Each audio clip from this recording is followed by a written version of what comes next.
អញ្ចឹងខ្ញុំសូមជូនខាងភាគីថៃបាទភាគីថៃតើរឿងយ៉ាងម៉េចបាទនៅភាគីថៃមានប្រតិកម្មច្រើនបាទប្រតិកម្មច្រើនគឺឥឡូវនេះចាប់ផ្ដើមពីដំបូងតែម្ដងគឺលោកអនុทิនដែលកាលពីម្សិលមិញបាននិយាយដូចជាក្លាហានណាតាក់ទងជាមួយនឹងការធ្វើពាណិជ្ជកម្មជាមួយនឹងសហរដ្ឋអាមេរិកសិតតែបើគ្មានមិនអាចលក់ទៅអាមេរិកបានទេបាទលក់ទៅប្រទេសណាផ្សេងក៏បានដែរបាទគឺมันអាចនឹងចោះញោមរឿងពុនកយពុនអីនឹងទេប៉ុន្តែនៅថ្ងៃនេះមួយថ្ងៃបាទក្រោយមកគឺនៅថ្ងៃទី13ថ្ងៃពហុនេះបែរជារដ្ឋមន្ត្រីក្រសួងពាណិជ្ជកម្មបាទក្រសួងពាណិជ្ជកម្មបាទចេញមកនិយាយដោយសម្រួលទៅវិញបាទដែលមានលក្ខណៈដូចជាការទូតបាទលក្ខណៈការទូតជាងនាយករដ្ឋមន្ត្រីបាទអ្នកស្រីបានបញ្ជាក់ថាសហរដ្ឋអាមេរិកនៅតែជាដៃគូដ៏សំខាន់បាទហើយរដ្ឋាភិបាលថៃនឹងនៅតែបដិញ្ញាចិត្តនៅក្នុងការរក្សាតុល្យភាពនិងទំនាក់ទំនងល្អហើយនឹងបន្តនៅកិច្ចសហប្រតិបត្តិការសេដ្ឋកិច្ចជាមួយនឹងសហរដ្ឋអាមេរិកបាទគឺរដ្ឋមន្ត្រីក្រសួងពាណិជ្ជកម្មនេះចេញមកដូចបង្ហាញនៅជំហរដែលមានលក្ខណៈការទូតនិងកណ្ដាលជាងអញ្ចឹងបាទអញ្ចឹងគាត់បើនិយាយសាមញ្ញគាត់គេហៅថាមកជួយលាងសម្អាតបាទលាងសម្អាតអ្វីដែលនាយករដ្ឋមន្ត្រីនឹងគាត់ប្រព្រឹត្តប្រផ្លូចជ្រុលមាត់ទៅបាទអញ្ចឹងខ្ញុំសូមជូនប្រតិកម្មនានាបន្ថែមទៀតដែរនៅខាងពីខាងប្រទេសថៃហ្នឹងគឺប្រតិកម្មរបស់ខាងរដ្ឋមន្ត្រីក្រសួងការពារជាតិរបស់ថៃគឺលោកណតផុនណាក់ផានិកបាទគាត់បាននិយាយនៅថ្ងៃពហុនេះដែរថាគឺមេបញ្ជាការតាមអង្គភាពនានាគឺបានទទួលបទបញ្ជាបាទបទបញ្ជាឲ្យឆ្លើយតបជាមួយនឹងភាគីកម្ពុជាគាត់ប្រាប់ពាក្យថាការឈ្លានពានរបស់កម្ពុជាបាទទៅតាមច្បាប់សឹកច្បាប់ប្រយុទ្ធណាគឺដោយមិនចាំបាច់រងចាំបញ្ជាពីអគ្គមេបញ្ជាការកងទ័ពនោះទេបាទគឺបាទគាត់នឹងគឺគាត់បានជម្រាបទៅដល់អ្នកសារព័ត៌មាននៅអាកាសយានដ្ឋានហើយគឺមានបញ្ជាក់ថាកម្រិតនៃការដែលអាចនឹងឆ្លើយតបជាមួយនឹងកម្ពុជានឹងគឺមានតាមកម្រិតរបស់ខ្លួនណាកម្រិតរបស់ខ្លួនហើយដោយឡែកគឺអ្នកនាំពាក្យរបស់ខាងយោធាថៃលោកវិនថៃសូវ៉ារីគាត់ក៏បានបញ្ជាក់ផងដែរថាចោទប្រកាន់ភាគីកម្ពុជានឹងថាខិតខំបំភ្លៃព័ត៌មានបាទបំភ្លៃព័ត៌មានពាក់ព័ន្ធជាមួយនឹងការប៉ះទង្គិចគ្នា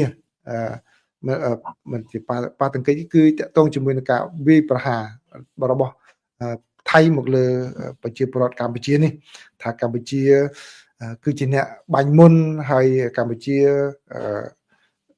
គឺជាអ្នកបំភ្លៃព័ត៌មានអំពីការដាក់មីនដាក់អីហ្នឹងបាទបើអញ្ចឹងគឺខាងថៃគាត់ចាប់ផ្ដើម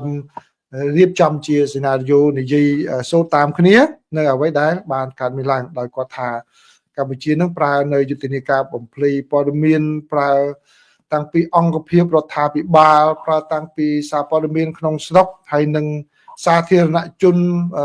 បស់កម្ពុជាផងដើម្បីផ្សាយព័ត៌មានคล้ายដើម្បីធ្វើឲ្យមានការភ័ន្តច្រឡំនិងការយល់ខុសបាទអញ្ចឹងនេះគឺជាខាងភាគីថៃហើយនៅក្នុងការវិវត្តមួយទៀតហ្នឹងគឺខាងប៉ូលីសបាទខាងប៉ូលីសក៏គាត់ត្រៀមកម្លាំងនៅក្នុងខេត្តស្រះកែវចំនួន200នាក់ដើម្បីត្រៀមក្នុងករណីដែលយកមកភក់តំបន់ដែលមានចំនួននេះដើម្បីបង្ក្រាបពលរដ្ឋកម្ពុជាបាទនឹងផងដែរអញ្ចឹងនេះជាការវិវត្តមួយទៀតហើយគឺមួយទៀតចុងក្រោយបាទសូមចុងក្រោយគឺខាងថៃក៏បានបង្ហាញនៅអាវុធធុនធ្ងន់ដែលអាចបាញ់បានច្រើនគ្រាប់នេះដោយដែលក្នុងរូបដែលខ្ញុំបានបង្ហាញណាហើយនៅពេលដែលអ្នកសារព័ត៌មានសួរថាតើអាវុធនេះគឺអាចនឹងយកទៅប្រើប្រាស់ក្នុងការប្រយុទ្ធជាមួយនឹងកម្ពុជាទេបាទគឺខាងថៃគាត់ថាកំពុងពិភាក្សាជាមួយនឹងអគ្គមេបញ្ជាការសិនតើអាចនឹងយកទៅប្រើឬក៏យ៉ាងណាបាទអញ្ចឹងបានន័យថាគាត់បង្ហាញអាវុធចំពេលកើតមានភាពតានតឹងជាមួយនឹងកម្ពុជាចំពេលដែលនាយករដ្ឋមន្ត្រីរបស់ថៃបាននិយាយថាគាត់បានផ្ដល់សិទ្ធិទៅដល់ទាហានឲ្យប្រើកម្លាំងពេញលេញតែម្ដងក្នុងការពារអធិបតេយ្យភាពរបស់គាត់ហ្នឹងបាទគាត់បង្ហាញនៅអាវុធធុនថ្មីរបស់គាត់នេះដែល ទើបតែផលិតបានតម្លើងនៅក្នុងប្រទេសថៃហើយមានបច្ចេកវិទ្យាខ្លះមកពីប្រទេសចិនបាទនេះគឺជាអ្វីដែលវិវត្តហើយខាងក្រសួងការបរទេសថៃនោះក៏បានចេញសេចក្តីថ្លែងការណ៍ពន្យល់អំពីហេតុការណ៍ដែលបានកើតមានឡើងតាមជ្រុងរបស់ថៃអញ្ចឹងខ្ញុំសូមមិនចូលលម្អិតទៅលើសេចក្តីថ្លែងការណ៍របស់ក្រសួងការបរទេសរបស់ថៃនោះទេបាទប្រតិកម្មមួយទៀតគឺពីគណៈបកប្រឆាំងបាទពីគណៈបកប្រឆាំងគឺគណៈបកប្រឆាំងគឺលោករ៉ាំងស៊ីម៉ានរ៉ូមបាទដែលជាអនុប្រធានគណៈបកពលរដ្ឋគណៈបកប្រជាជនរបស់ថៃណាបាទបាននិយាយ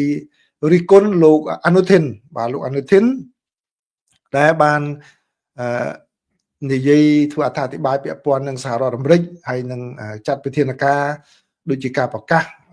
បញ្ឈប់នៅសេចក្តីប្រកាសរួមរវាងកម្ពុជានិងថៃនៅក្នុងទីក្រុងកូឡាឡាំពួរហ្នឹងបាទដោយលោករ៉ាំងស៊ីម៉ែនបាននិយាយថាលោកអនុทิនដែលជប់អនុវត្ត